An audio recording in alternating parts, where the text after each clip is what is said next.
Reina de las Flores, el entierro. Era mediodía. Sol fuerte, de esos que hacen que el asfalto brille como si fuera agua. Tomás venía cansado, con la camisa pegada al sudor y las manos oliendo a diésel. Se orilló en un acotamiento casi vacío para estirar las piernas y echar un trago de agua. Tenía ese cansancio raro que no se quita ni con sueño ni con comida, como si lo empujara algo que él no alcanzaba a entender. Mientras revisaba de reojo las llantas y el remolque, la vio. Una niña caminando por el acotamiento como si fuera la cosa más normal del mundo. Vestido sencillo, limpio, zapatitos boleados, una trenza bien apretada y una canasta llena de flores de cempasúchil. No estaba hecha un desastre como los niños que suelen andar pidiendo en la carretera. Al contrario, parecía recién peinada, recién lavada, como si alguien la hubiera preparado para una ocasión especial. «Buenas tardes, señor», le dijo la niña, con esa voz suave que tienen los niños que no han terminado de cambiarla. «¿No quiere flores para su viaje?» Tomás, que no era precisamente un hombre sentimental, soltó una risa cansada. Se limpió el sudor de la frente con el antebrazo y negó con la cabeza. «No llevo muertos, mija», contestó, medio en broma, medio queriendo cortar rápido la conversación. «¿Para qué quiero flores?» La niña se le quedó viendo con unos ojos muy serios, demasiado para la edad que aparentaba. Sonrió, pero no fue una sonrisa alegre. Más bien parecía esa media sonrisa triste que se usa en los velorios, cuando la gente no sabe si consolar o mejor quedarse callada. «Todavía no», dijo despacio, «pero le van a hacer falta en el kilómetro 40». Tomás sintió un pequeño escalofrío, de esos que uno se sacude rápido para no hacerse ideas. Se acomodó la gorra, se rascó la nuca. Pensó que la niña repetía algo que habría escuchado por ahí para asustar a los traileros y vender más rápido. Aún así, algo en la mirada de la niña lo incomodó. Para no quedarse con esa sensación, sacó unas monedas del bolsillo. «Ándale pues, dame un ramito», dijo, como quien compra algo solo por compromiso. La niña le entregó un ramo de cempasúchil muy bien acomodado, las flores frescas, con ese olor fuerte que se pega en la nariz y te lleva directo al recuerdo de los altares y los panteones. Tomás subió al camión, dejó el ramo sobre el tablero, junto al crucifijo de plástico que siempre lo acompañaba, y arrancó. Cuando miró por el retrovisor para ver si la niña seguía allí, el acotamiento estaba vacío. Ni ella, ni canasta, ni nada. Eso le apretó tantito el pecho, pero lo dejó pasar. Seguro se escondió detrás de la caseta, pensó. Siguió manejando. La carretera, recta, calurosa, parecía no acabar nunca. El radio sonaba bajito, una canción que ya había escuchado 1000 veces. El motor tenía ese ronroneo constante que a muchos nos arrulla, aunque sepamos que no debemos confiarnos. Tomás empezó a sentir los párpados pesados. Pegó unos cachetadones leves en la cara, bajó la ventana para que entrara aire caliente, pero aire al fin. El olor a flores llenaba la cabina, mezclado con sudor, diésel y polvo. Extraño, pero no desagradable. Kilómetro 38. Lo recuerdan bien los que revisaron la bitácora. El camión iba bien, sin fallas. Los frenos habían sido revisados hacía poco. Nada indicaba problema. Aún así, cuentan que Tomás empezó a sentir un peso raro en el pecho, como si alguien se le hubiera sentado encima. No era solo cansancio, era una sensación de «ya no hay vuelta atrás». Se le vino a la mente la frase de la niña. Le van a hacer falta en el kilómetro 40. Y por primera vez pensó, ¿y si no estaba jugando? Kilómetro 39. Una bajadita larga, traicionera, de esas que parece que no son nada, pero cualquier descuido ahí se paga caro. Tomás puso la mano sobre la palanca, respiró hondo y cuando fue a tocar el pedal del freno, sintió el vacío. El pedal se fue hasta el fondo sin resistencia. Ni tantito agarre, nada. No, no chingues, alcanzó a decir, con la voz quebrada. Intentó bombear el freno, meter cambio, usar el freno de motor. Todo lo que se hace por instinto cuando la cosa se pone fea. Pero el tráiler, ya cargado y lanzado, pesaba más que sus intentos. El volante empezó a vibrar. El ruido de las llantas sobre el asfalto se convirtió en un rugido. En ese momento, la realidad se parte en dos. El cuerpo va hacia adelante, tratando de reaccionar, y la mente se queda atrás, preguntándose en qué punto exacto se torció el destino. Kilómetro 40. En el parte oficial se anotó como pérdida de control del vehículo y volcadura. Así, frío. Lo que no se escribe en los reportes es la forma en que el camión se fue hacia un lado, como si algo lo hubiera empujado, como la caja se levantó y luego se dobló sobre sí misma, como todo se convirtió en ruido metálico, vidrio que explota y un polvo espeso que se mete en los pulmones. Tomás quedó atrapado en la cabina, prensado entre fierros y cristal. No murió al instante, dicen. Alguien que se bajó de otro vehículo juró haberlo escuchado gemir unos segundos. Sentía el cuerpo entumido, el sabor a sangre en la boca, el zumbido en los oídos. Apenas podía mover la cabeza. Cada respiración era una puñalada. El sol ya no se sentía caliente, más bien parecía lejano, como si estuviera viendo la luz desde el fondo de un pozo. Cuando por fin su vista dejó de bailar, alcanzó a ver algo naranja frente a él. El ramo. Ese mismo ramo que había comprado por lástima, por no dejar. No estaba tirado en el piso ni hecho pedazos. Número. Estaba acomodado con una precisión inquietante justo sobre su pecho, como si alguien se hubiera tomado el tiempo de ponérselo ahí, como en un velorio. Las flores intactas, el olor más fuerte que nunca, tapándole casi el aire. Dicen que lo último que pensó, justo antes de que todo se apagara, fue en la niña, en su sonrisa triste, en sus palabras exactas. Todavía no, pero le van a hacer falta en el kilómetro 40. Se le heló la sangre, pero ya era tarde para asustarse.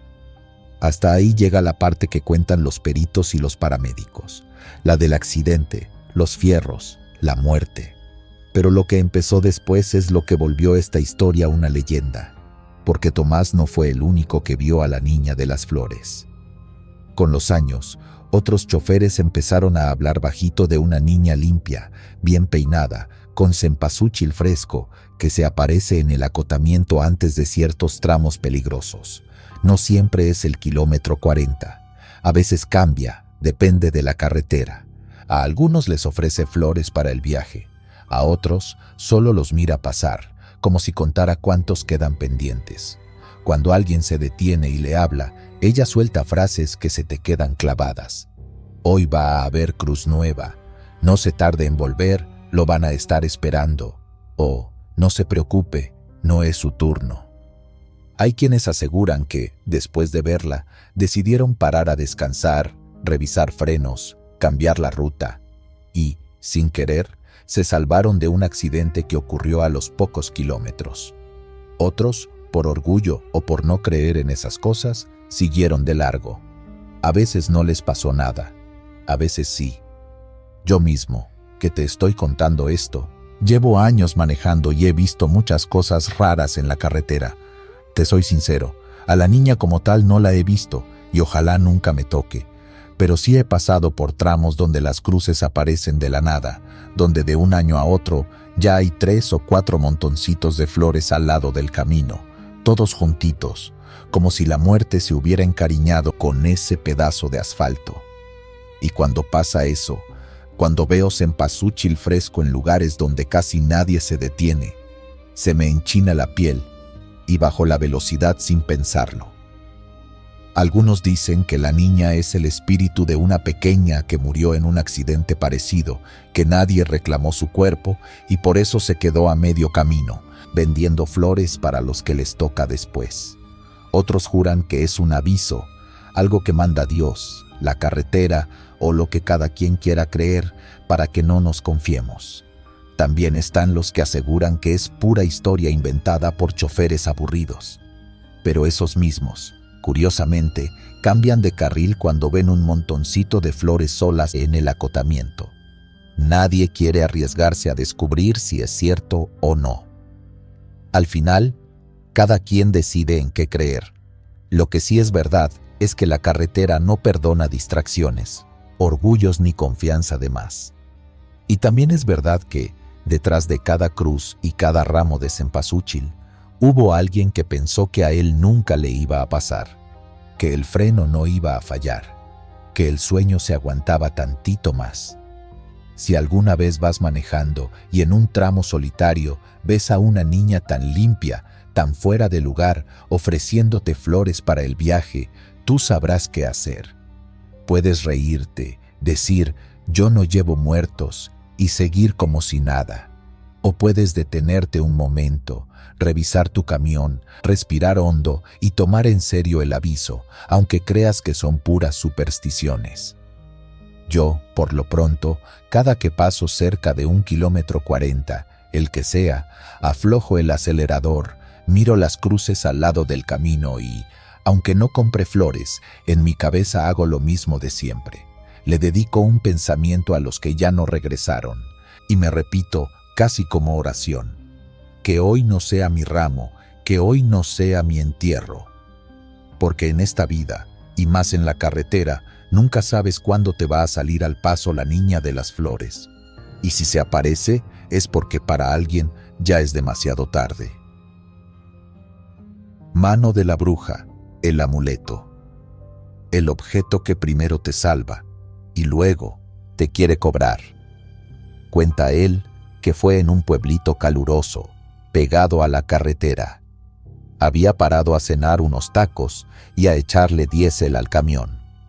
En la esquina, frente a la gasolinera, vio un puestecito raro, velas de colores, botes con alcohol y hierbas, estampitas, gallos disecados, unos frascos con cosas flotando y, colgando de un gancho, varias manitas pequeñas, secas, como de mono o de bebé.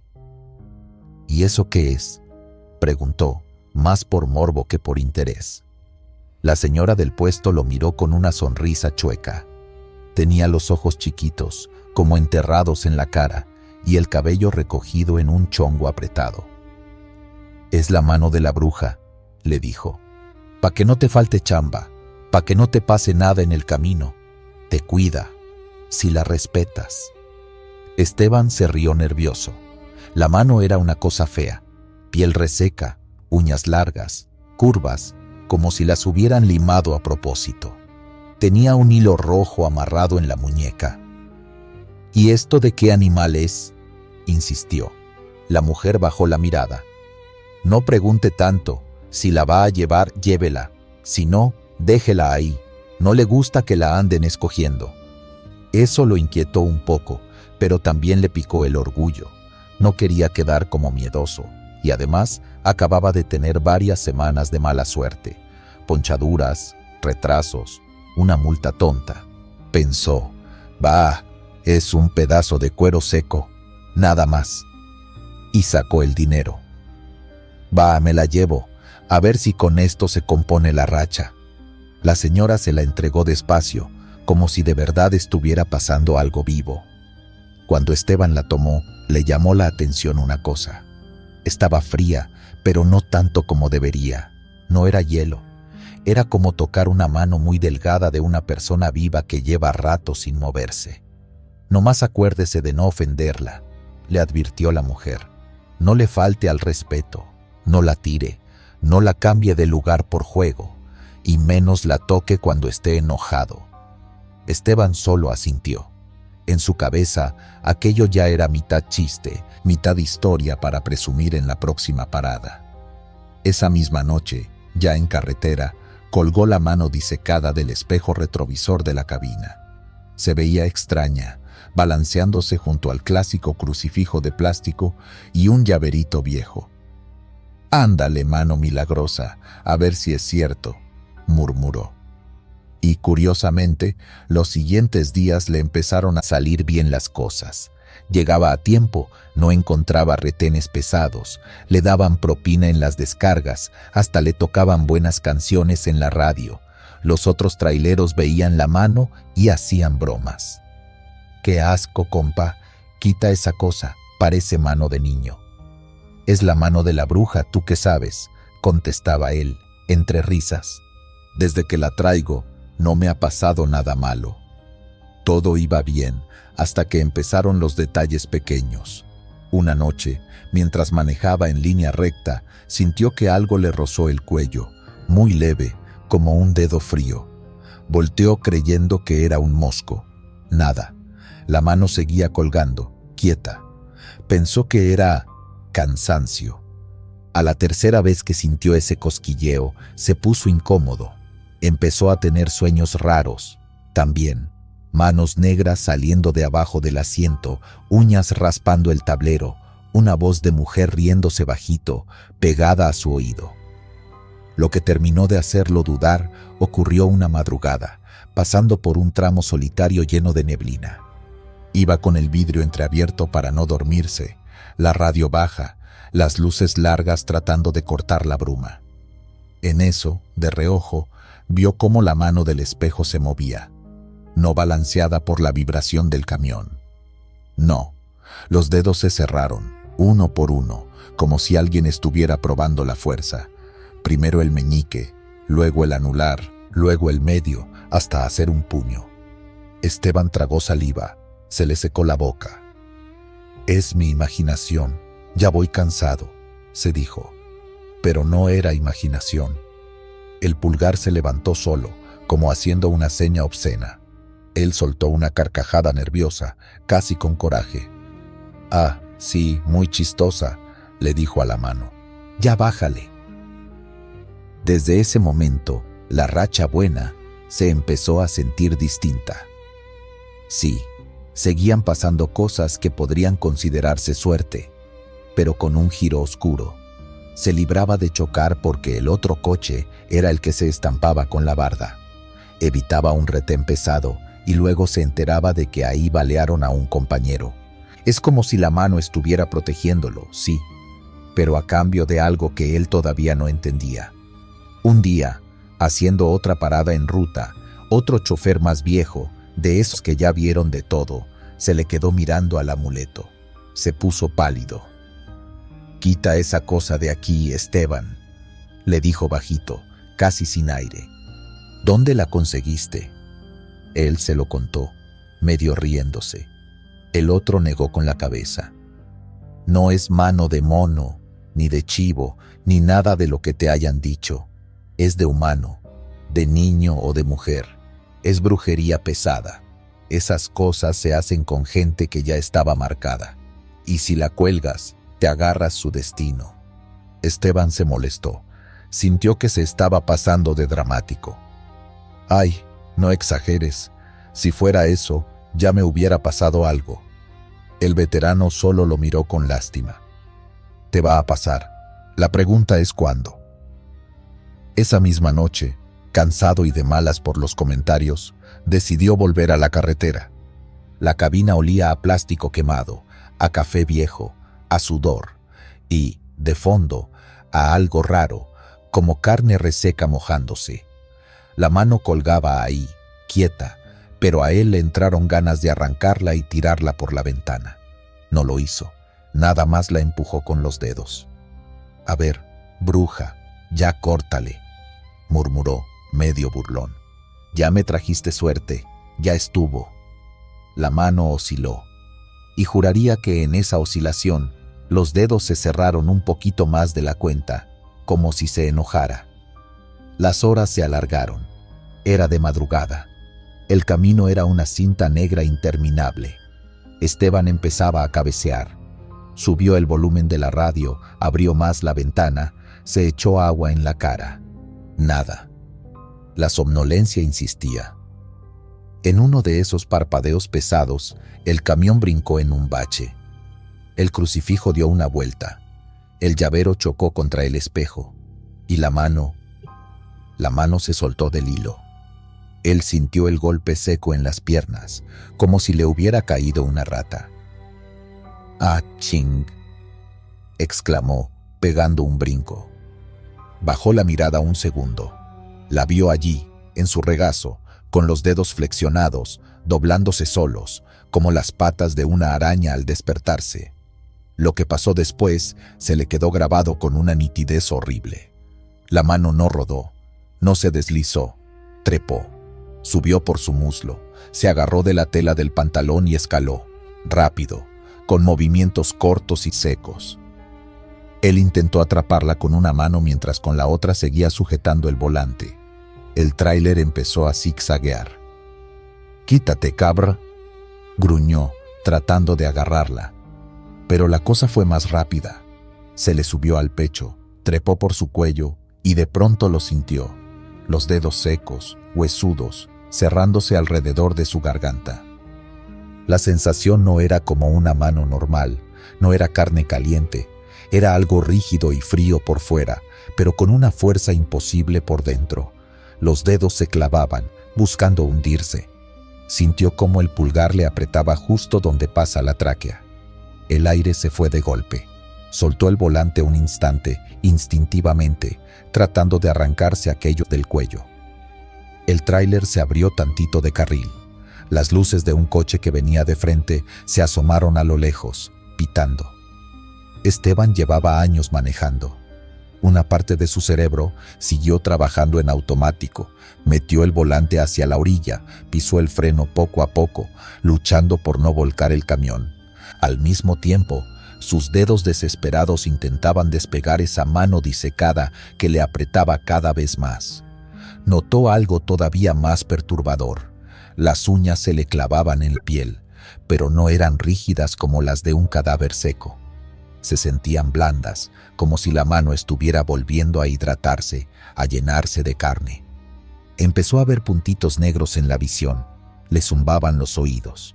Podía escuchar su propio corazón golpeando en el pecho. «Así me voy a morir», pensó, con una claridad brutal. «Ahorcado por una mano que yo mismo colgué del espejo». Con lo poco que le quedaba de fuerza, metió la uña de su dedo pulgar por debajo de una de las muñecas del amuleto y jaló con todo. Sintió como algo crujía, como si quebrara hueso seco.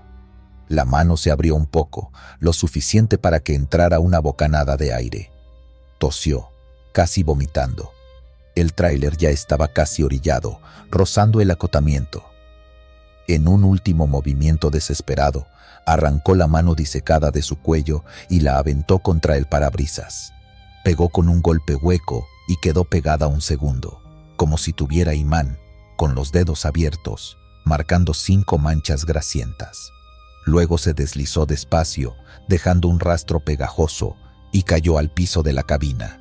Esteban frenó de golpe. El tráiler se detuvo, chillando llantas, en medio de la nada. Se quedó ahí, respirando como si hubiera corrido un maratón, la garganta ardiendo, los ojos llorosos. Tenía las marcas moradas de los dedos clavadas alrededor del cuello. Bajó la mirada al piso, temblando. La mano estaba quieta, boca abajo, pero él juraba que iba a brincar otra vez. No esperó a comprobarlo. Abrió la puerta de la cabina, bajó tambaleándose y sin pensarlo demasiado, agarró el amuleto con una toalla, como si quemara, y lo aventó con todas sus fuerzas hacia la oscuridad del monte. No cayó con el ruido seco que esperaba. Sonó como cuando tiras algo en un charco espeso, un chapoteo raro, húmedo, imposible, porque no había llovido. Regresó al camión con el corazón todavía descontrolado. Pasó varios minutos con la cabeza recargada en el volante, tratando de calmarse. La radio seguía encendida, pero él no escuchaba nada. Solo el eco de sus propias arcadas, el recuerdo de los dedos apretando su garganta. Arrancó otra vez, pero ya no fue el mismo. Cada sombra al costado del camino le parecía una figura parada. Cada bache lo hacía brincar. Y, lo peor, seguía sintiendo de vez en cuando un roce en el cuello, un peso ligero, como si algo invisible todavía se le colgara ahí. Esteban cuenta que, al llegar a la siguiente ciudad, buscó una iglesia antes que un taller, antes que la pensión. Entró con la camisa levantada, enseñándole al padre las marcas moradas en el cuello. No le contó la historia completa, solo dijo: traía algo en el camión que no era de Dios. El padre lo miró serio, le echó agua bendita, le habló de no jugar con lo que no entiende y de que las cosas que vienen de brujería no se tiran así nomás. ¿Y entonces qué hago?, preguntó Esteban. El sacerdote suspiró. Con que ya no la traigas contigo es ganancia. Lo demás, a veces la carretera cobra sola. Desde entonces empezó a circular la historia entre los traileros.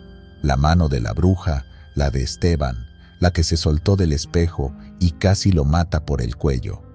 Algunos dicen que otros la han visto colgada en diferentes camiones, que la mano escoge a quién subirse. Otros juran que la han encontrado tirada en el acotamiento, seca, quieta, hasta que te le quedas viendo mucho rato.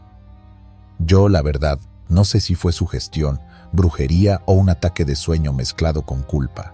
Lo que sí sé es que Esteban no es de inventar cuentos, y las marcas en su garganta no se las hizo solo, manejando a 100 por hora. Si algún día ves en un puesto de carretera una mano seca colgando, con uñas largas y un hilo rojo amarrado, piénsatelo 2 veces. Puede que sí traiga suerte, pero la suerte de quién y cuánto te va a cobrar después, eso nadie te lo dice. En la carretera, a veces lo más peligroso no es lo que se atraviesa enfrente, sino lo que tú mismo decides colgar del espejo. La quinta rueda, la mordida. Era como la 1 de la mañana en el patio de maniobras. Ya traía sueño. Llevaba 2 días moviendo carga y apenas me habían dado chance de bañarme, comer algo y regresar. El patio estaba casi vacío, solo uno que otro motor encendido a lo lejos y el ruido de cadenas arrastrándose en el piso. Me tocó un remolque viejo, de esos que ya nadie quiere porque traen la lámina picada y las luces a medias. El tractor sí estaba decente. Yo iba solo, así que me bajé, alineé el camión con la caja y empecé con la rutina de siempre. Despacito en reversa hasta sentir el golpe, clac, y luego revisar. Para quien no sabe, la quinta rueda es esa placa de metal donde se sienta la caja. Abajo, en medio, lleva el seguro, como una mordida de fierro que se cierra sobre el perno que trae el remolque. Nosotros le decimos la muela, la boca, el gancho, cada quien. El chiste es que si eso no cierra bien, la caja se suelta y se hace un desastre en carretera. Esa noche yo traía la cabeza espesa, pero la costumbre manda. Me bajé con la lámpara, me agaché entre el chasis y la caja y asomé la luz justo donde se cierra el seguro. A ver si ya cerraste bien, desgraciada, murmuré, hablando solo, como siempre. Y ahí fue cuando algo no cuadró. No vi metal, no vi grasa espesa y negra como siempre. Lo que vi parecía carne roja, brillante, como músculo vivo recién cortado, pegado a la estructura del plato. Alrededor, en lugar de grasa seca, había algo que parecía pellejo, como si hubiera piel pegada al fierro. Me quedé inmóvil con la lámpara en la mano, agachado, con la espalda rozando el asfalto frío. Ya estás alucinando de sueño, güey, fue lo primero que pensé. Parpadeé varias veces, acerqué más la luz. La cosa hizo algo que ninguna pieza de metal debería hacer. Se movió. La quinta rueda latió, como un corazón, un pulso. La superficie de esa carne falsa se levantó y bajó, muy leve, pero lo suficiente para que el estómago se me encogiera. No, esto no puede ser, susurré, sin darme cuenta. En medio, donde debía estar el seguro, vi algo que me remató los nervios. Un diente, no un perno, no un bloque de acero, un diente molar, enorme, amarillento, con pequeñas grietas y restos de algo oscuro atascado entre las ranuras, como si alguien lo hubiera usado para masticar hueso. Yo seguía ahí, tirado bajo la caja, con medio cuerpo debajo del remolque, cuando el camión mordió. La boca se cerró de golpe sobre el perno del remolque. No sonó como fierro contra fierro. No fue ese golpe seco que uno ya tiene grabado en la cabeza. Sonó húmedo, como cuando muerdes un hueso con carne todavía pegada. Un crunch viscoso, pegajoso, acompañado de un chasquido. El cuerpo se me llenó de escalofríos. Sentí salpicaduras frías en la cara. Levanté una mano por instinto y me la limpié. No era grasa espesa, era algo más líquido, como baba mezclada con aceite caliente. Olía raro, como sangre vieja con diésel. Entonces la escuché. Una voz, muy bajita, como si saliera de entre la grasa pegada al metal, de algún rincón donde no cabía nada vivo. Una voz ronca, como cuando alguien tiene la garganta llena de flemas. «Dame un dedo para apretar mejor». Yo solté un insulto, me impulsé hacia atrás y me arrastré fuera del hueco a como pude. Me pegué con el chasis, tiré la lámpara, casi me quedo sin casco. Sentía el corazón en los oídos. Me quedé sentado en el suelo, respirando rápido, mirando el camión como si nunca lo hubiera visto antes. Es el sueño, es el frío, es la mente jugándote una broma. Uno se quiere convencer de todo eso antes de aceptar lo otro. Me obligué a volver a asomarme. Agarré la lámpara con las manos temblando, me incliné otra vez, esta vez sin meter tanto el cuerpo debajo. La carne seguía ahí, el diente también, pero ahora, aparentemente, todo estaba quieto. El perno del remolque estaba bien sujeto, como siempre. El plato se veía húmedo, brillante. Yo quería decirme que era solo grasa derretida, pero en el fondo sabía que no. Me puse de pie, casi con coraje. «Ya, cabrón, ya, ojalá o te dejo aquí», le dije al camión, como si de veras me pudiera contestar. No quería quedarme más tiempo ahí. Enganché mangueras, conecté luces, di la vuelta al conjunto como un robot y me subí a la cabina. Cuando encendí el motor, por un segundo sentí algo muy raro, como si allá atrás, donde estaba la quinta rueda, algo despertara junto con la máquina. No lo voy a negar, salí del patio con los nervios de punta. Mientras agarraba carretera, empecé a acordarme de historias viejas, cosas que se oyen en las gasolineras, en las fondas de camino. Que hay camiones armados con piezas de otros que se accidentaron feo, que hay fierros que quedaron manchados con sangre y con el tiempo se acostumbran, que hay tractores que no aceptan cualquier remolque porque ya probaron carne y solo quieren eso. Uno se ríe de esas cosas cuando las oye a plena luz del día. Esa noche, con el humo del diésel empapando la cabina y el camino vacío delante de mí, ya no me daban tanta risa. A los pocos kilómetros empecé a oír un ruido que no conocía. No era un golpe de lámina, ni un rechinido de frenos, ni el clásico crujido de suspensión. Era como masticar. Un ritmo lento, húmedo, justo detrás de mí, a la altura del enganche. Tac, tac, tac. Como mandíbula, cerrándose una y otra vez sobre algo duro. Bajé el volumen del radio. El sonido seguía ahí. Me orillé en una parte tranquila, sin tantos carros. El viento pegaba fuerte y hacía bailar la lona de la caja. Apagué las luces del tablero y por un momento me quedé nada más escuchando el motor al ralentí. El ruido se seguía colando, como si viniera del piso de la cabina. Tragué saliva, agarré otra vez la lámpara y bajé. El aire de fuera estaba helado, pero yo sentía la espalda sudada. Me acerqué al punto de siempre, con mil ganas de no ver nada, pero me ganó la curiosidad, o el miedo, no sé. Cuando apunté la lámpara hacia la quinta rueda, ya no se veía solo carne, había algo más. En la orilla del plato, donde antes solo había músculos, ahora se distinguían como pedazos de algo pegado, trocitos de tela, jirones negros, como de pantalón de mezclilla.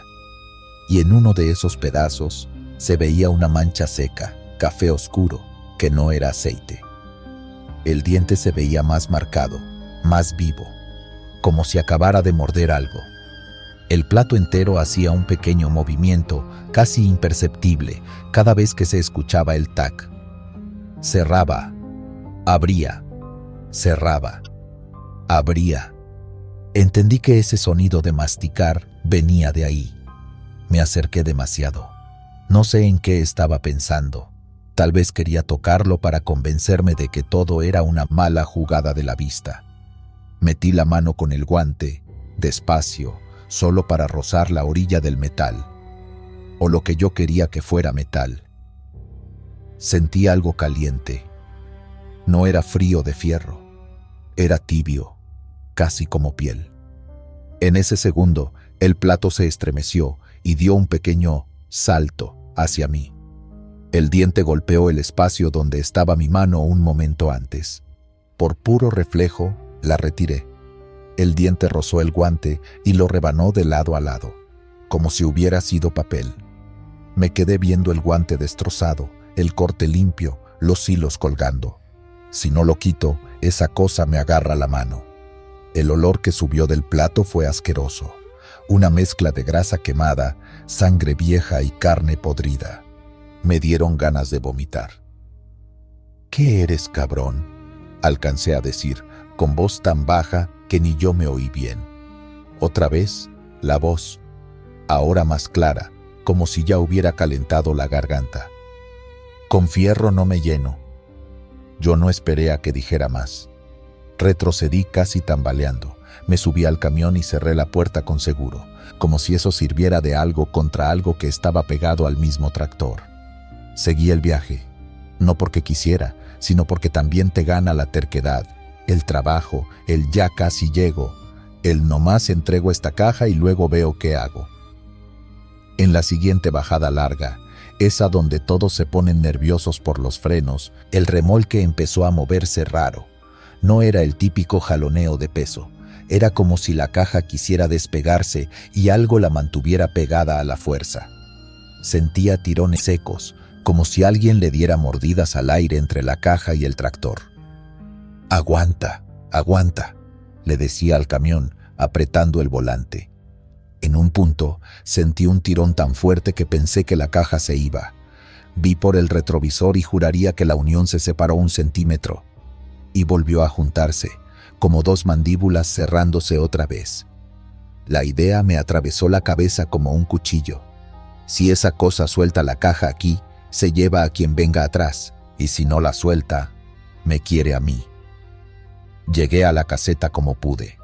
Cuando el cobrador me dio el recibo, me vio la cara. «¿Todo bien, jefe?». «Trae cara de espanto», me dijo, medio en broma. No supe qué contestarle, solo asentí y seguí. Al final de la ruta, en la bodega de descarga, decidí que no iba a enganchar ni desenganchar yo solo. Llamé al chalán del patio. «Tú desengánchalo, mano, yo ya ando bien tronado», le dije, fingiendo cansancio. El muchacho se asomó con la lámpara, hizo su revisión de rutina, jaló la palanca del seguro y yo, desde la cabina, sentí otra vez ese crunch húmedo, distinto. El chalán se levantó rápido, con los ojos raros. «Oiga», me dijo, «esta madre huele bien feo, ¿eh? Como si algo se hubiera muerto aquí abajo». «Sí, seguro es un gato o un perro que se metió», contesté, sin mirarlo. No quise saber más. Apagué motor, entregué papeles y dejé ese camión ahí. A la semana siguiente, pedí cambio de unidad. Inventé fallas eléctricas, ruidos, lo que fuera. No quería volver a enganchar nada con esa quinta rueda. Tiempo después, platicando con un mecánico viejo del taller, le solté una parte de la historia, pero sin decir que me había pasado a mí. Él se me quedó viendo serio, muy serio. Se limpió las manos con un trapo y me dijo: «Hay fierros que ya no son fierros, Gabo». «¿Cómo que no?», le pregunté, riéndome nervioso. «Cuando un camión aplasta gente, cuando una caja cae y hace papilla a alguien, a veces cambian piezas, a veces no. La sangre se mete donde no te imaginas. Hay quintas ruedas que han tenido cuerpos atorados horas, días, y luego nomás las lavan con diésel y vámonos. Pero esas cosas se quedan con hambre. Se me heló la espalda. Si alguna vez ves que la grasa parece carne, no metas la mano, remató, mirándome directo. Yo no le dije que ya lo había hecho. Desde esa noche, cada que engancho un remolque, me lo tomo con calma. Me agacho, reviso, pero siempre con respeto. Ya no meto los dedos cerca del seguro. Uso una lámpara larga, un gancho, lo que tenga. Y si huelo algo raro, si escucho un sonido que no me gusta, prefiero perder el viaje que quedarme sin mano o sin cuerpo. Hay quienes dicen que la historia de la quinta rueda que muerde es puro cuento de trailero para espantar novatos. Está bien, que lo crean. Yo solo les digo esto. La próxima vez que te agaches a revisar el enganche, escucha bien. Si en vez de un golpe seco de metal oyes algo húmedo, como una mordida, no insistas. Algunos camiones fueron hechos para cargar toneladas. Otros, además de eso, aprendieron a masticar, y una vez que probaron carne, ya no se conforman con grasa. Agua que sube, el diluvio seco. Ese día le tocó cruzar una zona donde no hay nada, puro desierto, piedras, sol partiéndote la cabeza y una recta que parece que no se acaba nunca. En la cámara del tablero se ve clarito. El reloj marca casi las 4 de la tarde. El horizonte se ve temblando por el calor y el motor va parejito, sin fallas. Ni un carro, ni un burro, ni un perro. Nada. Saúl ya venía reseco. Él mismo lo cuenta en el audio. Traigo la lengua como lija, cabrón. Se oye que dice, medio riéndose solo. Levanta una botella de agua que trae en el portavasos. No es nada especial. Una botella transparente, agua común. Le da un trago largo, de esos que hasta suenan. Suspira. Ah, bendito seas, murmura, como si le diera gracias al agua. Aquí es donde empieza lo raro. En el video se ve que deja la botella otra vez en el portavasos, pero no la tapa. Cualquiera lo hace, sobre todo si piensas volver a tomar al ratito. Él sigue manejando, poniendo atención a la carretera. Silencio total, solo el ruido del motor y un poquito de viento colándose por alguna rendija. Un minuto después, se oye que maldice bajito. ¡Ah, chingá! La cámara del tablero alcanza a grabar su mano, intentando agarrar algo. El agua de la botella se está moviendo sola. No es que se tire, no es que se haya volteado. El agua está subiendo, como si alguien la estuviera jalando hacia arriba, formando una columna. Saúl pensó que eran sus ojos. Calor, cansancio, deshidratación, lo típico. Se talla la cara, parpadea varias veces, pero no se quita la imagen. El agua se eleva unos centímetros, después cae sobre el portavasos y vuelve a subir. Otra vez y otra, como una fuentecita, como si la botella se hubiera conectado a un manantial invisible. Se está tirando, hijo de la... murmura nervioso. A partir de aquí, ya no vuelve a sonar relajado. En menos de un minuto, el portavasos ya está lleno. El agua corre hacia la palanca de cambios, moja el asiento, se mete entre las rendijas del piso.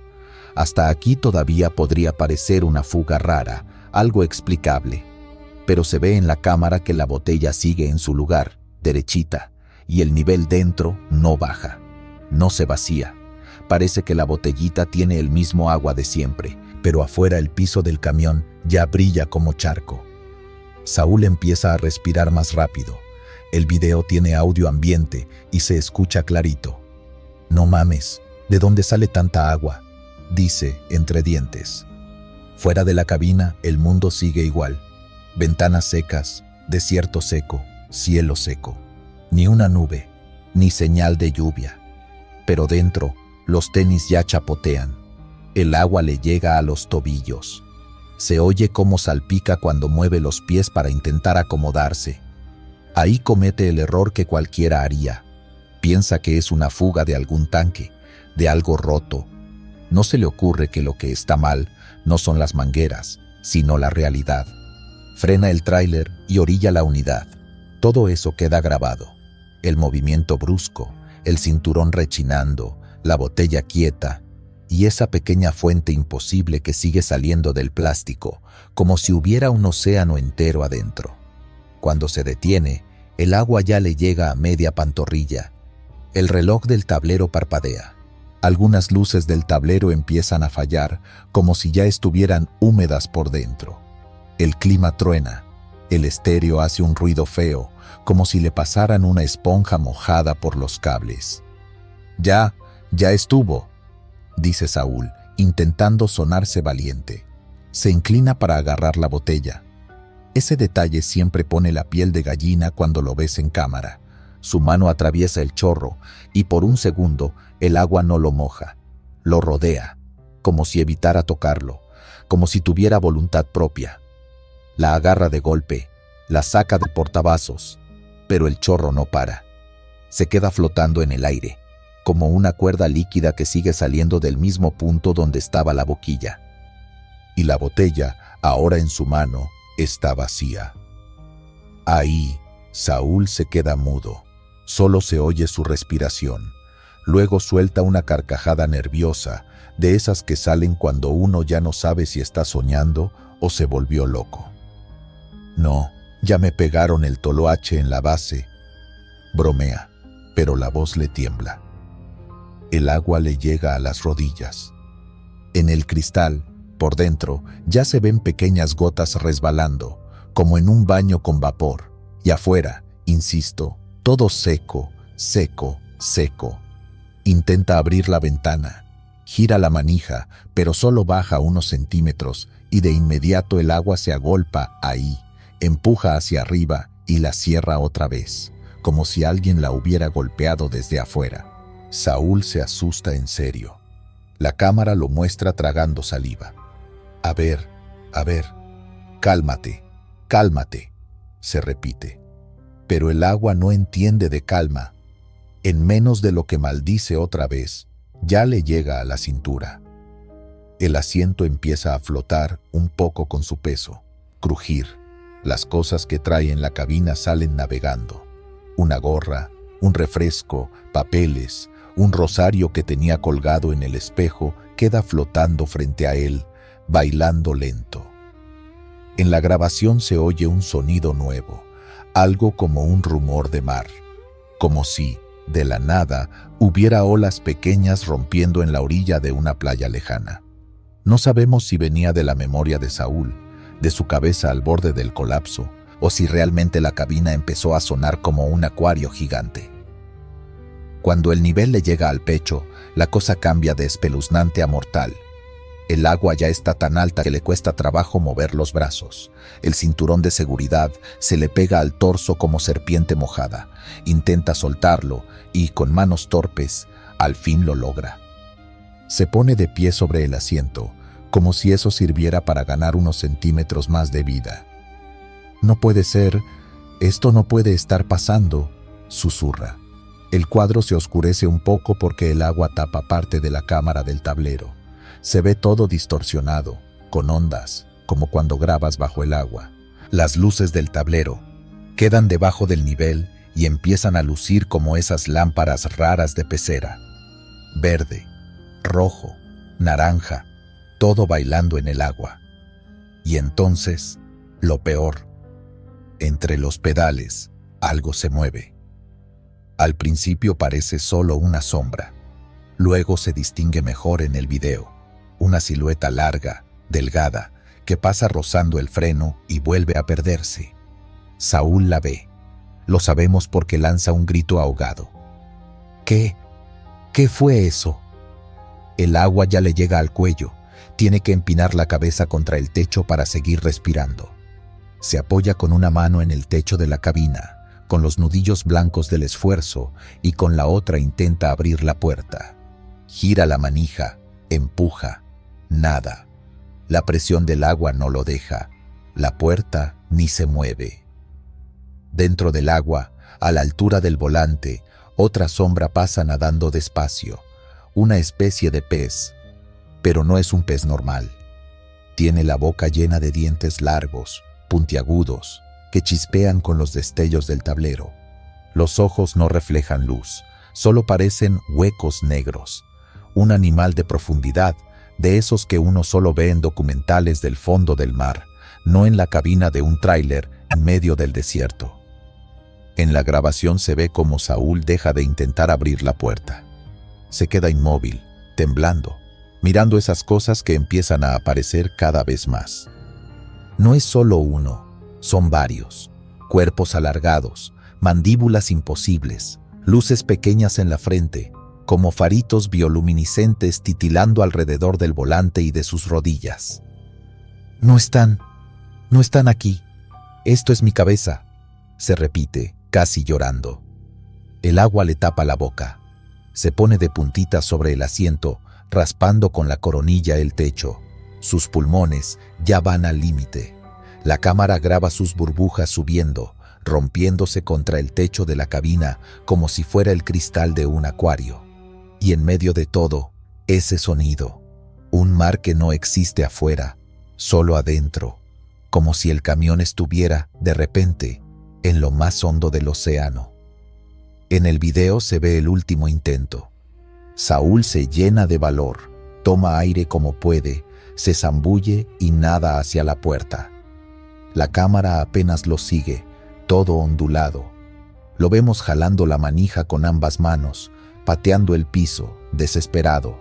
Los peces se acercan, lo rodean, le rozan los brazos, la cara, el pecho. Cuando se le acercan a los ojos, la imagen se satura de reflejos del tablero, colmillos y sombras. Y luego, negro. La grabación se corta unos segundos. Cuando vuelve la imagen, ya no hay agua. La cabina está empapada, eso sí. El piso encharcado, los asientos goteando, el tablero chisporroteando. Saúl está tirado boca arriba, en el asiento del copiloto, tosiendo como si se hubiera tragado medio río. Abre la boca y lanza un chorro de agua que parece no acabar nunca. Está pálido, los labios morados, los ojos desorbitados. Afuera, el desierto sigue igual, polvo, piedras, calor. Ni un charco debajo del camión, nada. Cuando lo encontraron, horas después, el agua ya se había escurrido toda.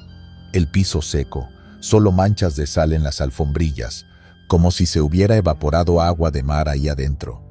Saúl seguía vivo, pero no volvió a ser el mismo. Lo entrevistaron para un programa de carretera, esos que juntan historias de traileros. Le pusieron de título El diluvio seco. Él solo dijo una cosa que se me quedó clavada.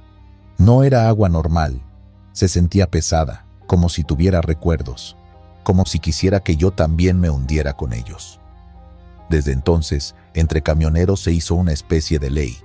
Nunca dejes una botella de agua destapada cuando cruces solo una zona desértica.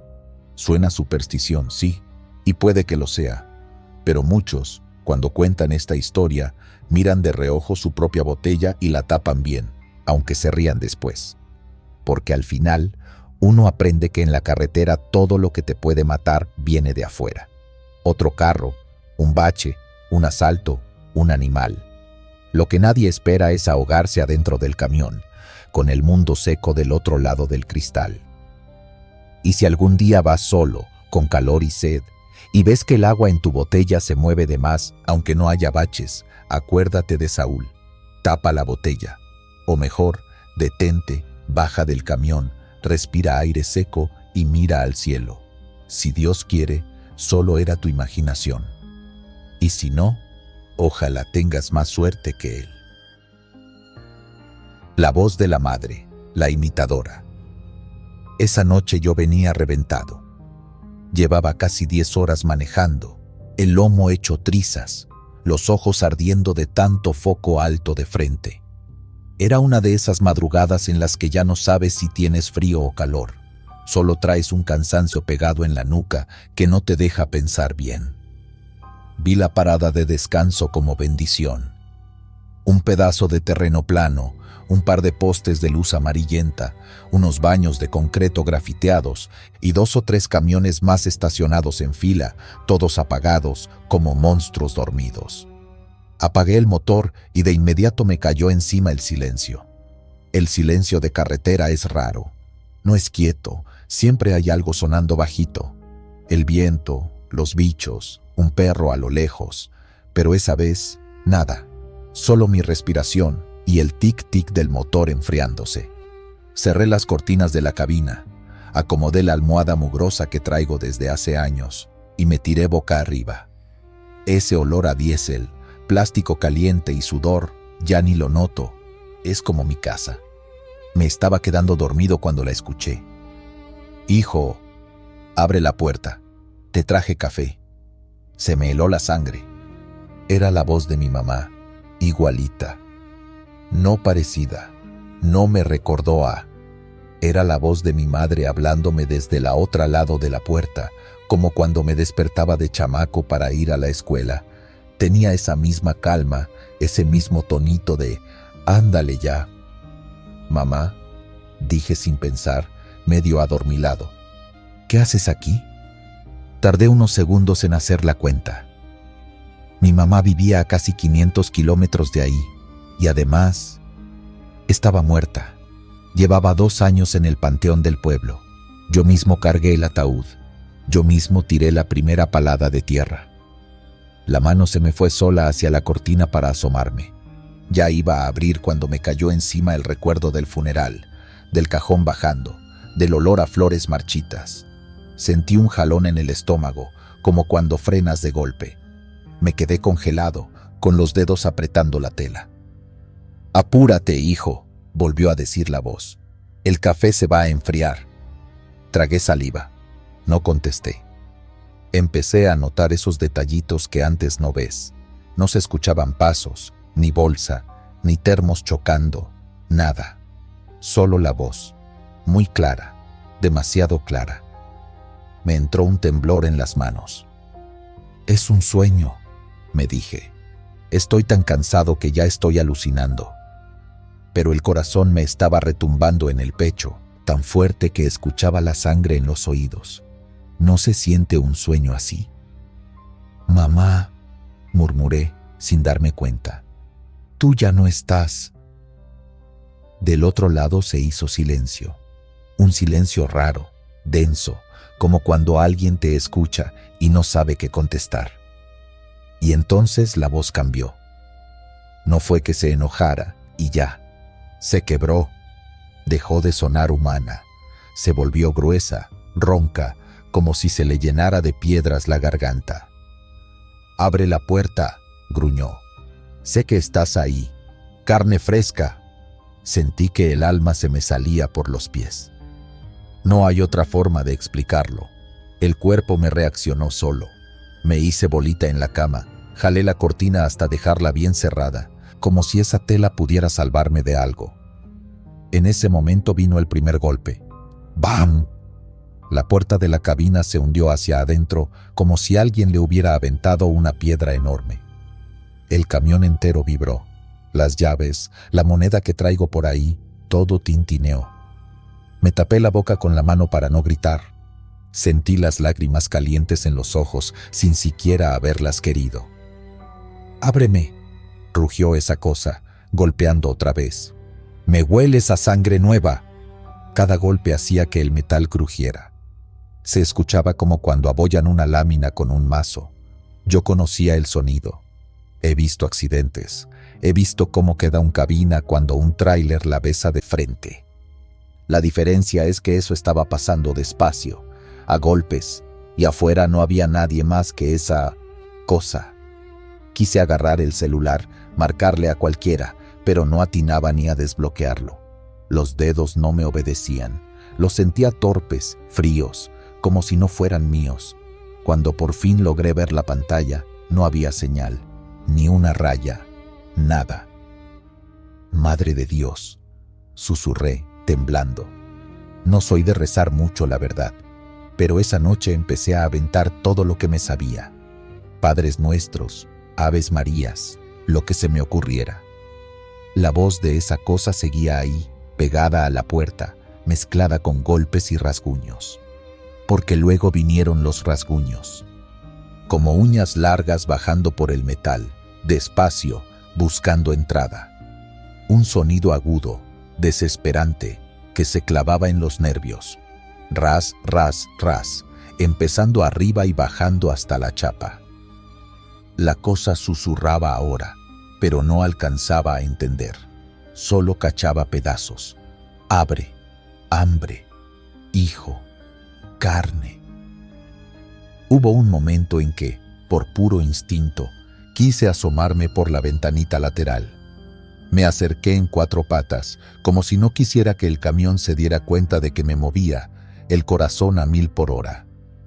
Me quedé pegado a la cortina sin atreverme a abrir. No veas, no veas, no veas, me repetía en la cabeza.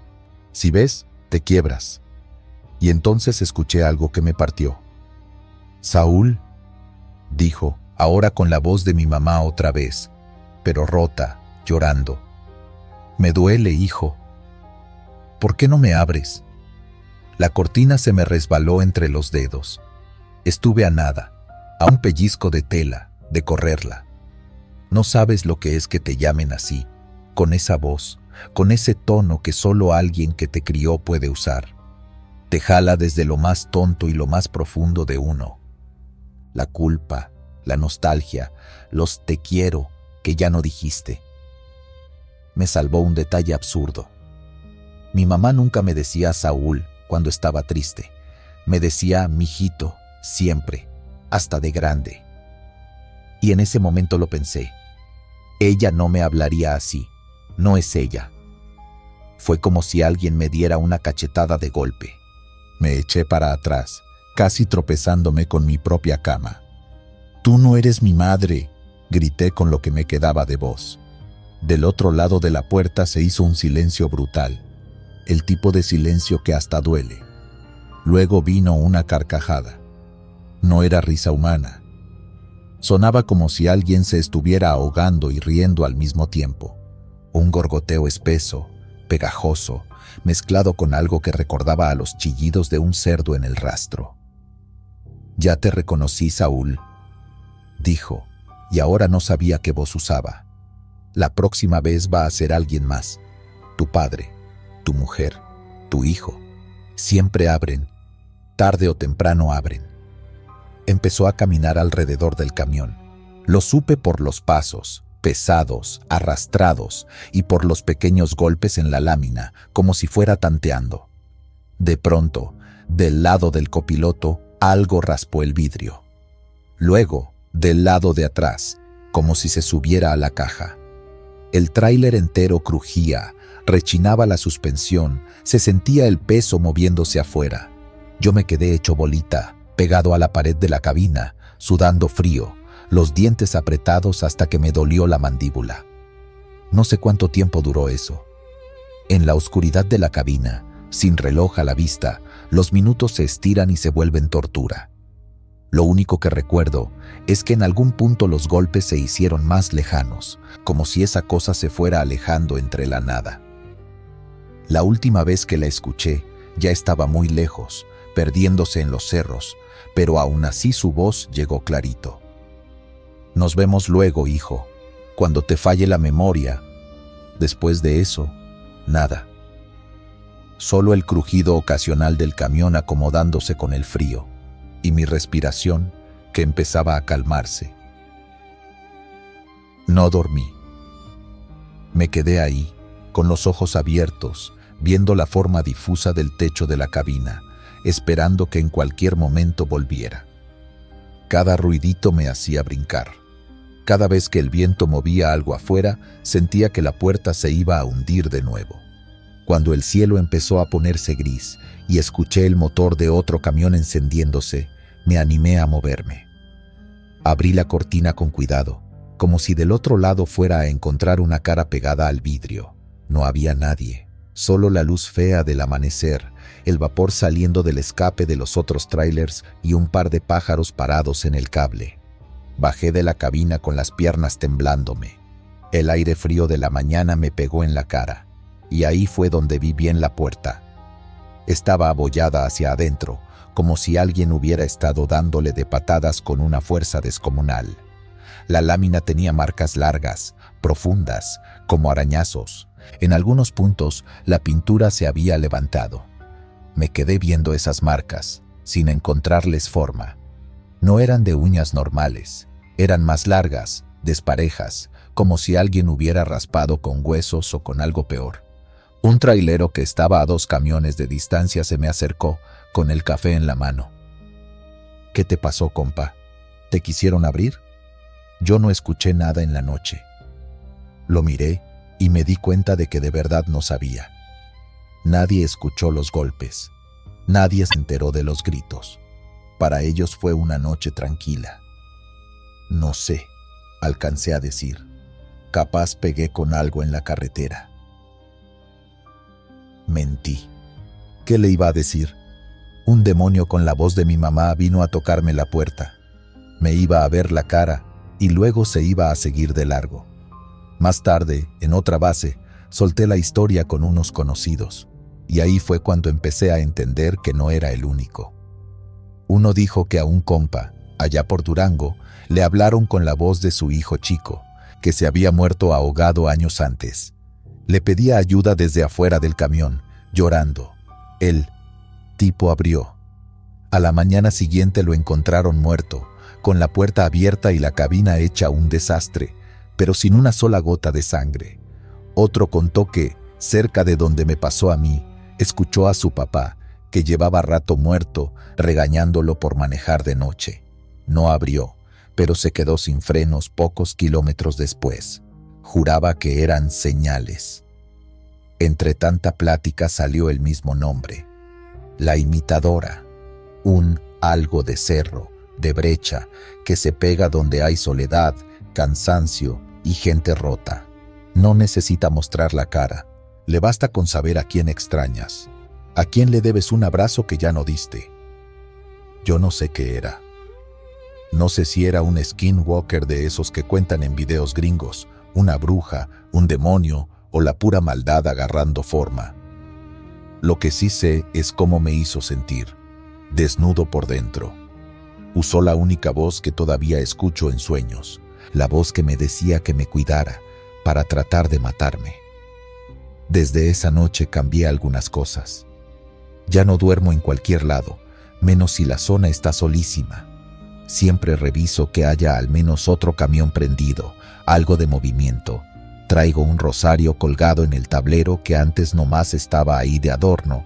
Ahora lo agarro cada que siento que la madrugada se pone rara. Y, sobre todo, me hice una promesa que ahora te paso a ti, por si algún día andas en carretera o en cualquier lugar donde no debería haber nadie. Si escuchas la voz de tu mamá, de tu papá, de tu hijo, de tu pareja, llamándote desde afuera en medio de la nada, si te hablan por tu apodo, si te dicen cosas que solo esa persona sabía, pero tú sabes bien que esa persona ya no puede estar ahí, no abras. Aunque te duela el corazón, aunque se te haga nudo la garganta, aunque te llamen cobarde por dentro. El amor que le tienes a los tuyos es justo lo que esa cosa usa para agarrarte. La carretera está llena de peligros que se ven. Baches, borrachos, asaltantes. Pero hay otros que solo se escuchan. Y cuando uno de esos peligros suena exactamente como la persona que más quisiste en la vida, la única defensa que te queda es acordarte de algo muy simple. Los muertos no regresan a tocarte la puerta del camión en la madrugada. Lo que está allá afuera, si te llama como hijo, no es familia, es hambre. Y tú eres el plato fuerte.